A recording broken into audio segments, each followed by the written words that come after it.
Good, we're recording. All right, welcome to the Whiskey Weigh-In podcast. Shay and I just got back from Buffalo Wild Wings, 1:15 in the morning, and we're still awake. I think that's kind of a big accomplishment for the night. What do you think? What did you think about the fights? Boring. It was terrible. Yeah. It's kind of what we expected. We expected it. We called it. I thought it was going to be a little better than that. You definitely hope for the best, and that was you prepare for the worst, and that was the worst it could have been. Not else much to say about it, sadly. You can start us off with our first fight. Yeah. It was the first fight. Armand and my man already forgot who the first fight was because that's how bad it was.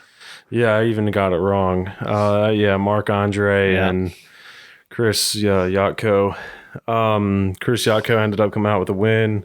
And you know what? That might have been the highlight of the night. He got the win, split decision, and what'd he do?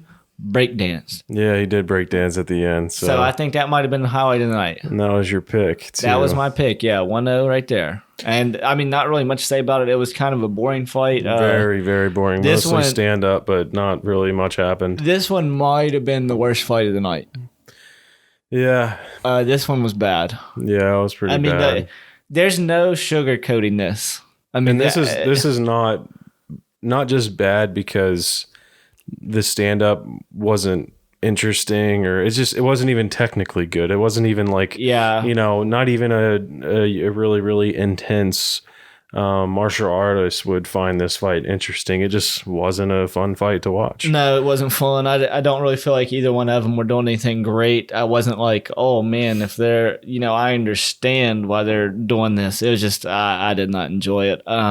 Tough one to watch, but my guy got to win, started breakdancing at the end, so definitely the highlight of the night. Yeah, so you lucked out picking that guy. Move us on to the next one. Not so lucky on this one. And Olivier Aubin-Mercier versus Arman Tusiarkin. Arman, I actually think this fight was more boring, to be honest. Arman ended up coming out with a win. It was just the whole fight. Arman was just trying to hug Olivier, grapple with him, and take him down. But his takedown attempts were just so kind of sad to watch. Every time he tried to take him down, he would just grab onto his leg and then hold onto his ankle and just for dear life try to do something. But here's what I don't understand. If you're the Canadian gangster, why don't you let him take you down or even pull guard on him, which isn't suggested by any means. Pulling guard means like you pull him down on top of you, so you're they're on top of you on the ground. And the reason I say this, if you're wondering why, I mean, this guy had like 10 finishes or 11 finishes, and 9 of them were submissions. Right. So why would you not want to go to the ground with him? Like, why do you keep like defending the takedowns? Wouldn't you want to get on the ground? And I didn't really even see. I thought I was going to see one submission attempt. I thought he was going to go for a choke. But I don't even remember seeing one submission attempt at all. Yeah, this one was bad. I really thought that the Canadian gangster was going to be able to pull out a submission, just be able to pull one out. And, man, he looked bad. Definitely a bad pick on my part. You got this one right, so we're tied up at 1-1 at this point in the night. Yeah. So the first 2 fights went to decision in the third round. And then we got the one exciting fight of the night. That was actually pretty good. Welterweight bout, Jeff Neal and Nico Price. Both guys really gave it to each other. Yeah, stand-up striking. Fight. Yeah. This was a great fight. And, I think right after we did the podcast last time, me and you both figured out that we learned that Jeff Neal's a server at a restaurant. Yeah. And he tweeted that he's hoping, I think it was an interview or maybe it was a tweet, he's hoping to be able to give up that job after this fight. And, and you know what? He deserves every bonus tonight because there's no other person that deserves it more than him. Easily fight of the night. Fight of the night. And I mean, like, he has to be like the performance of the night too. I mean, that should be 50 G's each. So 100 G's should be going in his pocket just for that, in my opinion. Yeah, there's no one else to give it to. Jeff Neal wins by KO, TKO in round 2. Right. 2 minutes, 39 seconds left. And Nico put up a great fight, too. Yeah, Nico was great. It was a brawl. Yeah. Just towards the end, Jeff ended up being able to... he had him in full guard, but despite being in full guard, Nico still wanted to exchange with him and just kind of left himself open too many times. And Jeff was landing some heavy shots, and then that ground and pound is what ended up giving Jeff the win. You know, I don't know if you noticed this. I really respected a lot out of Nico in this one, because after the fight, you know, he was shown, you know, great sportsmanship, and then even afterwards, he was joking with the ref. Like, just joking about the fight and, like, laughing. And then, like, when they said, and your winner is, and, like, Jeff Neal, like, Nico put his hands up. And just, like, as a joke. And, like, the ref was, like, looked at him, and they both just started laughing. You know, I just thought it was cool. He was still in, like, good spirits after that, after, you know, losing and getting a knockout. So, you know, shout out to him for that. That was cool to see. Yeah, it was cool to see his attitude, too. Even, I think, after the second round, he looked across the octagon and smiled at Jeff, and you could tell he's just that guy loves the sport, and he kind of has a bigger picture of what's going on. It's pretty cool. Yeah, Jeff Neal, though, good guy too. I heard the commentators talking about his character, and good guy out of Dallas, Texas, hardworking man. And I mean, if you're still being a server and doing this MMA full time too, that's awesome. You know, hopefully he doesn't have to be a server, and you know, he gets paid, and hopefully Dana looks at this and it's like, you know what, just let me help this guy out. Like, you know, get him a decent fight, or get him another one out there. You know, get him another opportunity. That man was he put on a great show out there. Yeah, put him up there. I mean, that's an exciting division to be in, and I'm excited to see him grow as a fighter. 12-2 now, Jeff Neal. All right, so the co-main event, featherweight, Chris Cyborg and Felicia Spencer. Everybody had Cyborg as like a big ridiculous favorite. I think it was minus 575. We all thought she would win, and then she ended up winning. But I was surprised with Felicia's performance. Yeah, so, you know, I'm glad you said that. You know, as much as I was just talking about, as much as I was talking, you know, great about Jeff Neal there, I think Felicia Spencer surprised me the most out of anyone. I wasn't expecting that. I was expecting Cyborg to go in there, land those flurries early like she did, and I was like, Felicia's going to, you know, fall and crumble, and she didn't. She fought back, gave Cyborg that nasty cut. That's going to need stitches. Right across her forehead. Yeah. Cyborg said that was his first time she's been cut. I think that's what I heard too. Felicia surprised me. I did not expect it. I thought, you know, I'm not going to lie, I thought it was going to be a first round knockout TKO for Cyborg. I couldn't have been more wrong. Felicia fought great. It was a great. That one wasn't a bad fight. It's just that the whole card was just so bad. Yeah. It wasn't that bad of a fight. It was a good fight. It was a good fight. It was nothing spectacular. It wasn't bad. You know, it was just a good fight. Felicia definitely made Cyborg work. I think if she had any more ground game and any more power standing up, that it could have been a very different story. But I think Cyborg was relying on coming out into the first round and unleashing those flurries and ending it early. And Felicia, man, she can take some hits. She took a lot of shots. She took a lot of shots, and she didn't crumble with those either. It was amazing to watch her just go and fight. I mean, she got clipped with some big hits by Cyborg. I think she has a bright future in UFC.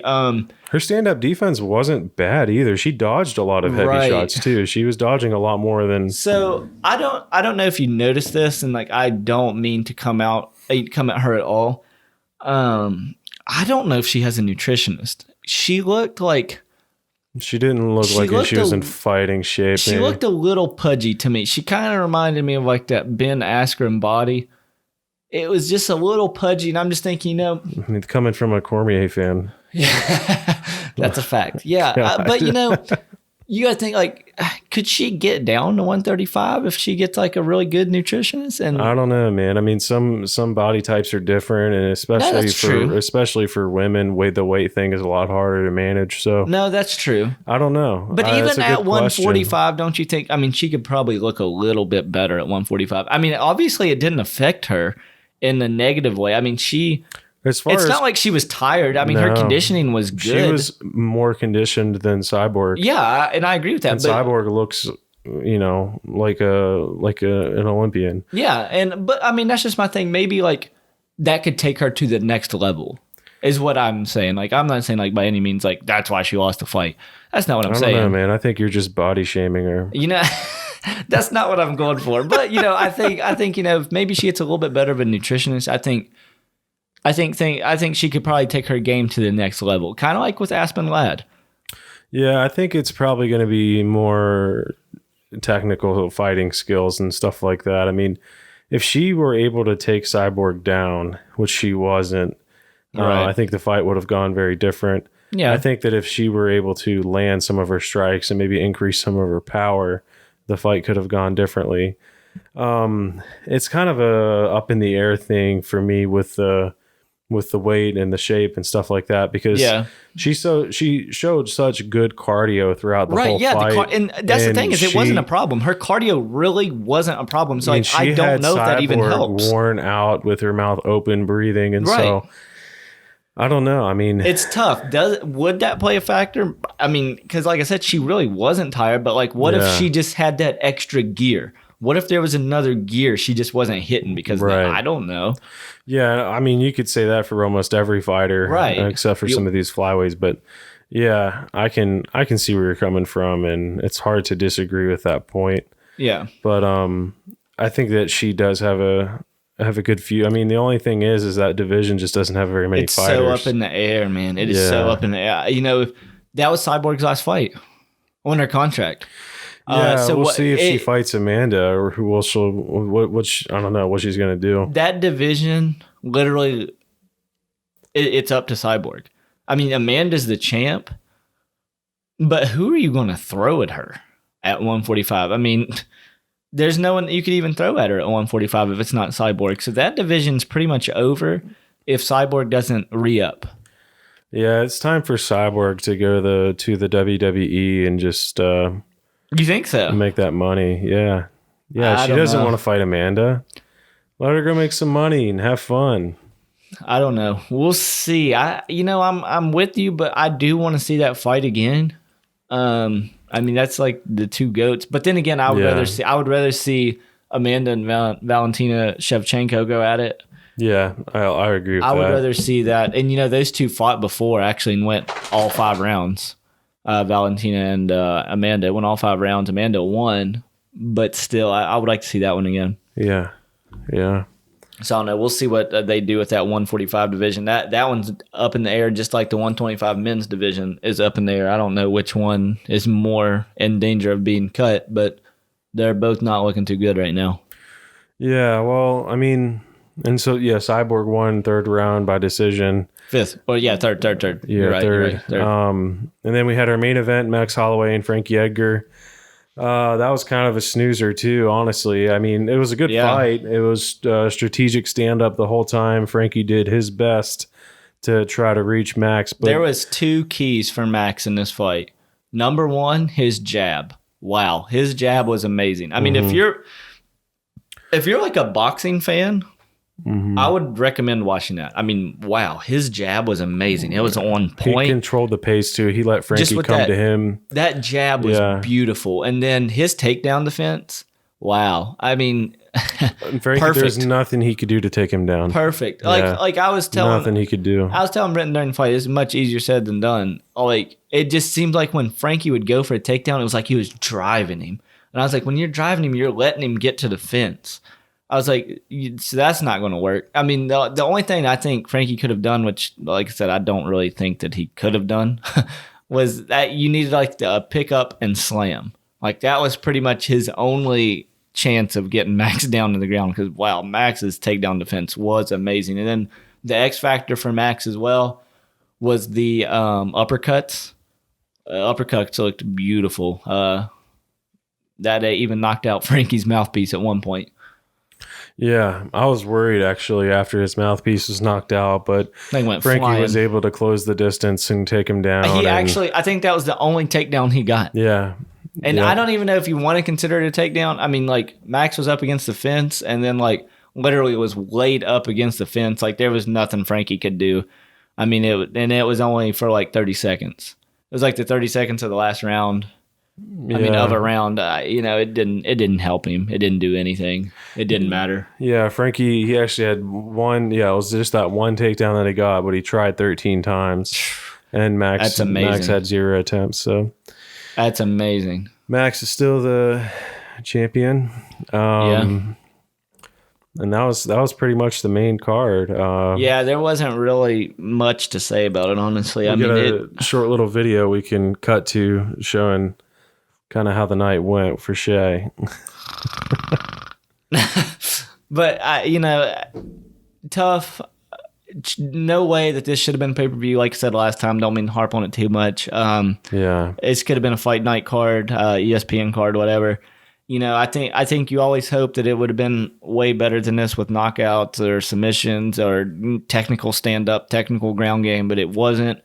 Dana, it doesn't look good on him. I will be very anxious to see next week, like the numbers that this did. I'm sure that the arena sold out, but as far as pay-per-view buys and all that, I'm anxious to see what that is. It can be good.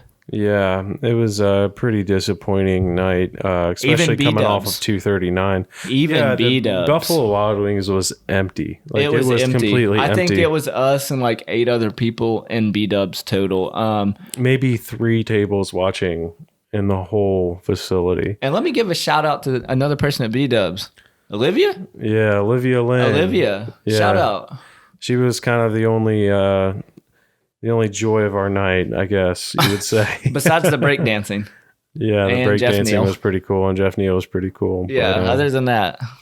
Yeah, our boy Robin skipped out on us. Robin did skip out on us there. Yeah, I guess he just works the shifts and leaves, I guess. Yeah, didn't want to see us tonight. But other than that, I don't have anything else to say. I don't either. We'll be back for more predictions. Hopefully Connor responds to Henry Cejudo so Henry can beat his ass. Speaking of Connor, the notorious one. Come on now. Don't disrespect him. All right. On that note, that is the Whiskey Weigh-In UFC 240 recap. Yep. Thanks for joining us, and you guys have a good night.